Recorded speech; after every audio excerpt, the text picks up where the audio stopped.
Gotta watch, where's it at? Worst video game. Damn, hold on. I didn't know this is an hour long. Hold on. Nah, I'm gonna have to watch this on my own time. Iceberg. My bad. My bad, man. It says I watched some of these, but I actually didn't. Let's watch this one.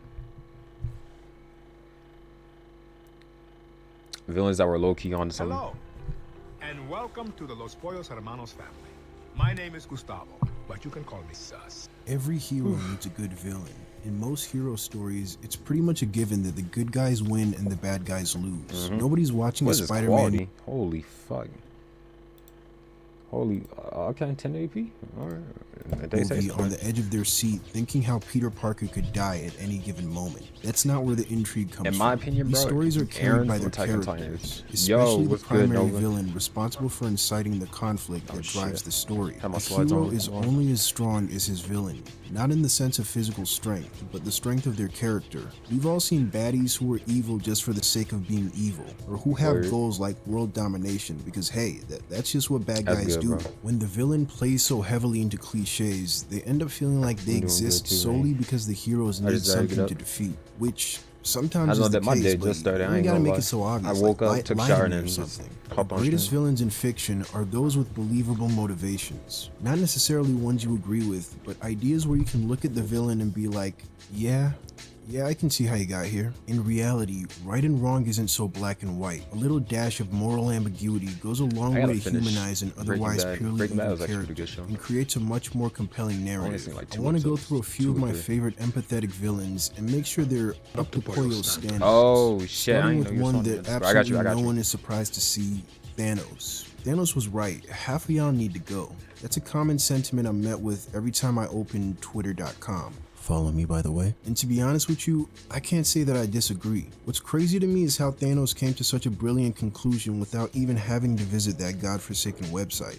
Thanos' home planet of Titan was plagued by overpopulation. As the inhabitants increased, resources dwindled, and ultimately led to the planet's demise. Thanos offered a solution. Genocide. But random, dispassionate fare to rich and poor alike.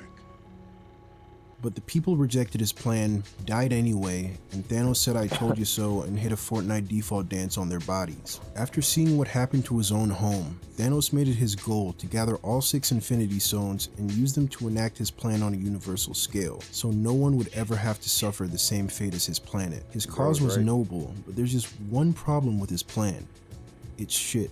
Even if he managed it on a planetary scale and killed half of everyone on Titan, the population would eventually bounce back.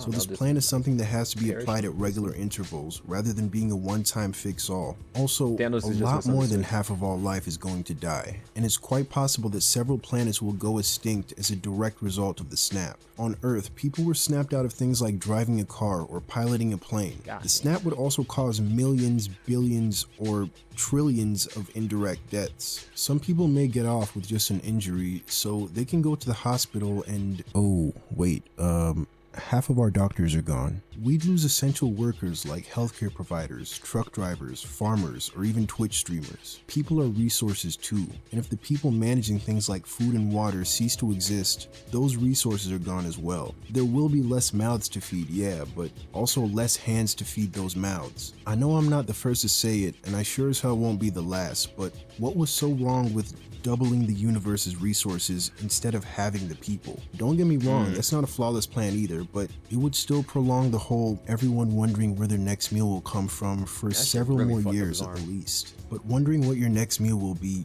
doesn't have to be a problem with this video sponsor, HelloFresh. Hey, what do you want to get for dinner? I don't know, I don't really have a place in mind. I already made us dinner with HelloFresh. Are you telling me a shrimp fried this right?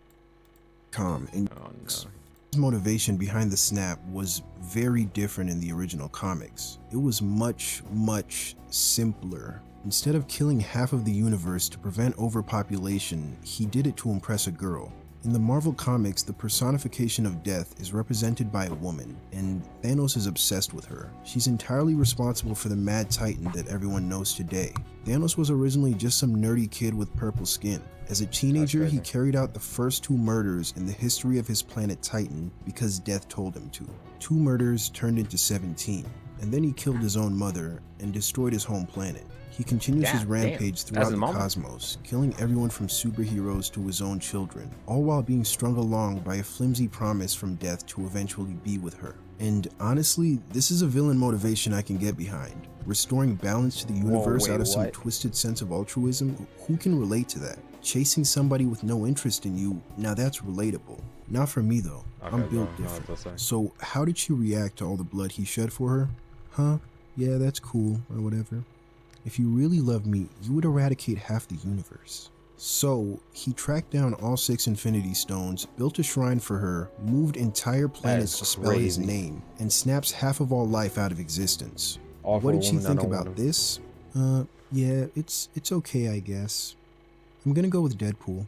Yeah, he did not like that. On the topic of committing genocide for a white woman, we have Vlad Dracula Tepish from Castlevania. Being the vampire of all vampires, Dracula is a natural enemy to humans and lives in isolation from them. That is, until he meets Lisa, who he falls in love with and marries. She What's the urges show? him to integrate himself into human society to better understand them, and he agrees. Until the church arrests Lisa for practicing black magic, also known as science.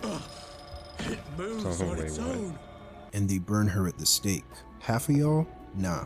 All of y'all gotta go. Dracula releases his horde of demons and begins his purge what of the the fuck is entire this? human race. He believes that humans are a species Don't look whose hard. very nature is to lie, kill, cheat, and steal. And the world would be better off without them. From the perspective of a creature at the top of the food chain in a world where humans don't occupy that spot, I get it. He perceives them as lesser than. I'm sure there are plenty of people who would nuke spiders off the face of the planet with no regard for the Yep. impact that will have on the ecosystem. Mhm. And I'm gonna Me. keep it real with you. As a human myself, I'm not a big fan of these human guys either. And these particular humans killed the only human thought we were that talking he about ever spiders. actually cared about, which he uses as justification to end all human life, even the innocent, because There are no innocents! Not anymore!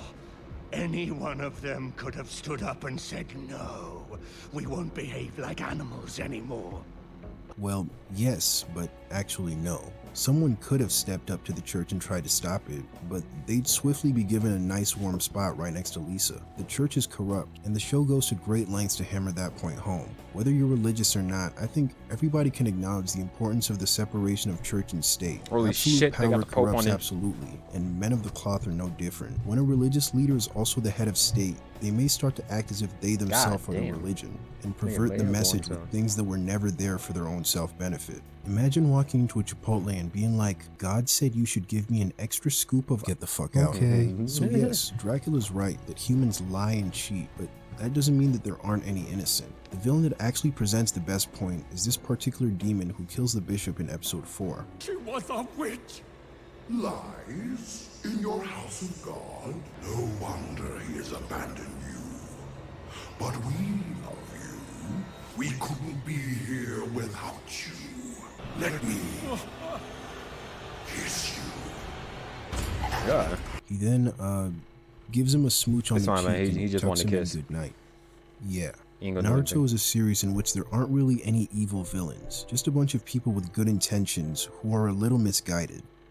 Oh yeah, most Okay, definitely. maybe very misguided. You get the idea. No one is just pure evil. They're all acting out their own brand of justice. That is, of course, until Naruto gives them a stern talking to with the Yep. classic talk no jutsu. For Yep. example, Pain, one of the show's most notorious villains, seeks to unite the world through, well, pain. He grew up in a country ravaged by war, and he's seen firsthand the mindless death and destruction it brings. Because of this, he aims to create a weapon of mass destruction that he'll use to effectively nuke the world and unite everyone through shared pain, and deterring all conflict through fear. I think Pain is an amazing villain, but I can't say I Oh, yeah, see the most vision. definitely. His heart's in the right place though. A villain with a much less painful approach to ending all suffering is the final antagonist, Madara Uchiha, who aims to cast an illusion on the entire world which forces everyone into an eternal dream in which they live out their ideal lives. That doesn't sound all that bad, but not that bad. unsurprisingly, the heroes all reject this idea. Of course they do.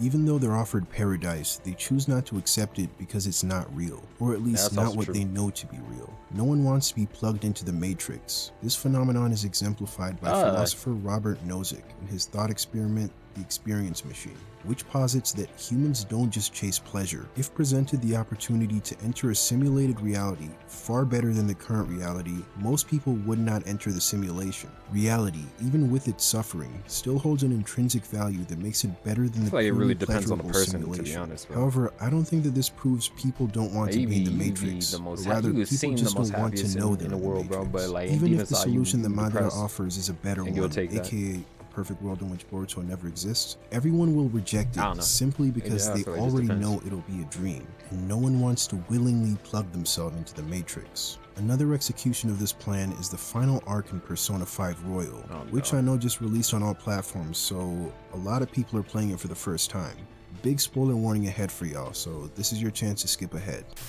I do not play Persona. Fuck it. Much like Madara, the final villain of the game, Dr. Maruki, uses his Actually, no, powers I'm to gonna get back create an into Persona. ideal I'm gonna world. skip it. I think he said 355.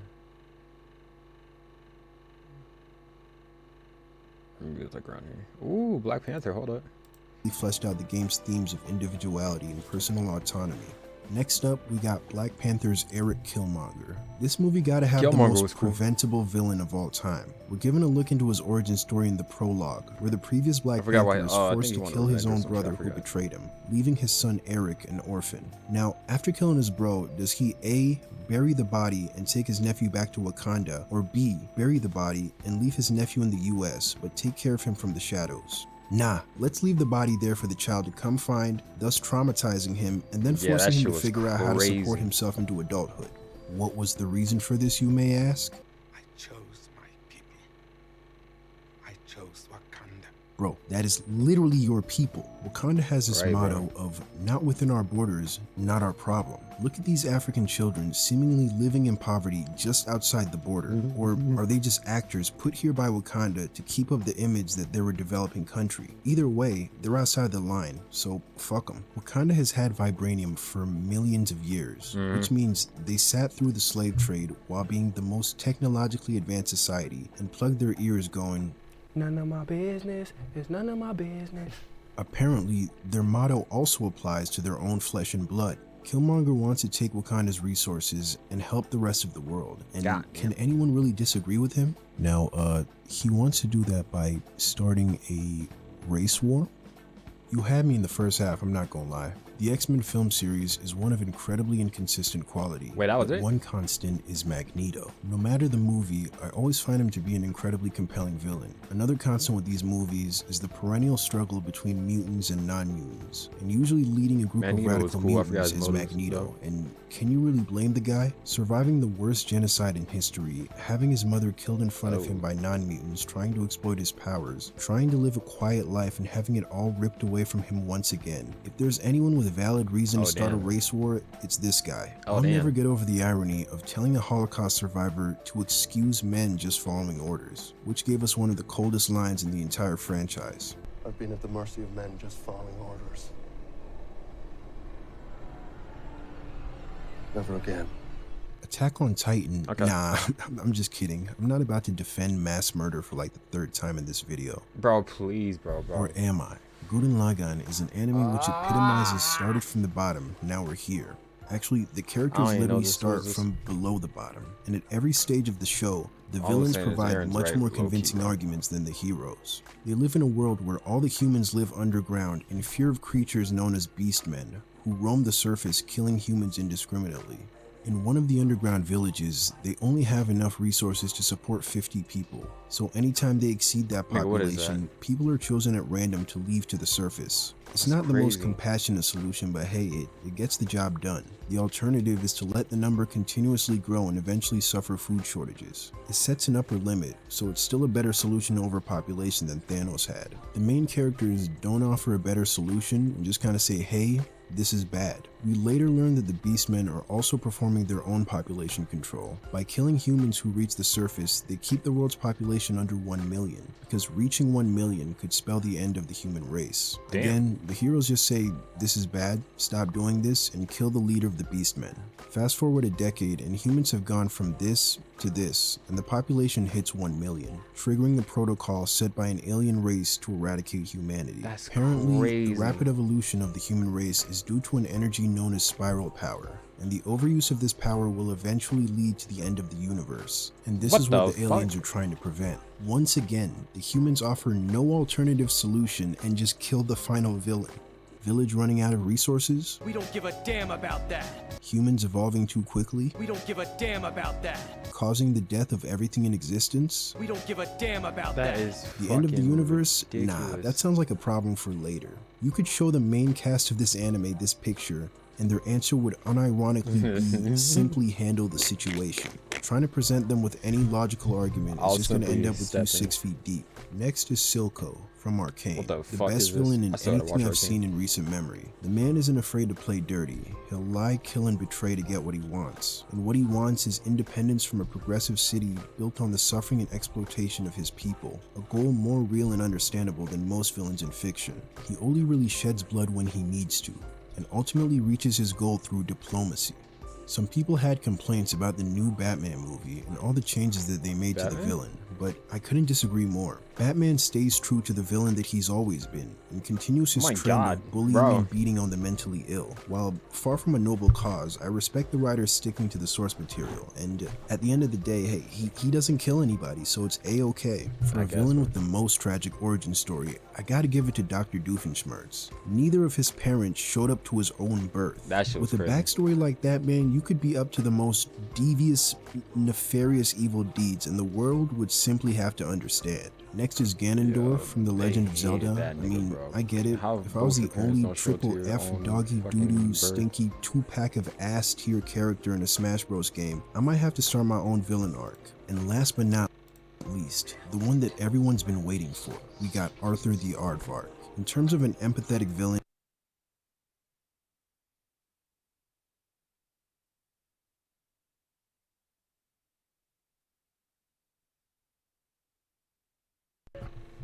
it really doesn't get much better than this. Arthur had a tough childhood, and he's had to live with the shame of being related to DW. Maybe there's a contest for lonely children after this. It's only children, DW. A lonely child is what you're gonna be when I sell you. Bro, wildin'. That alone is enough to send most people off the deep end. But to top it all off, he's a knitter. Arthur was... He's a knitter! Arthur was low-key a bad brother, I ain't gonna lie, bro. Cause why in every clip, bro? bro, swinging on her, bro. Actually, was they siblings? I don't know. Now I'm curious.